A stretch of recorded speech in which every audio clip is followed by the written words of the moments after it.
கிட்ட Echo.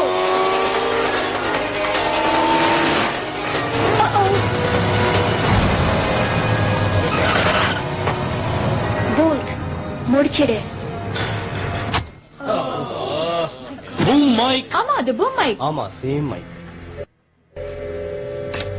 எல்லாமே கெட்டு போச்சு. அந்த டாக் மைக்க பாத்திருக்கும், நிச்சயமா பாத்திருக்கும். அத பார்த்ததுனால யாருக்கு என்ன கெட்டு போச்சு? அதுக்கு பதில் சொல்றதுக்கு முன்னாடி நான் ஒண்ணு கேட்கலாமா? என்னோட கேள்வி, முதல்ல நீங்க யாருன்னு சொல்லுங்க. மெண்டி பாக்க சேனல்ல இருந்து வந்திருக்கேன். அப்படியா?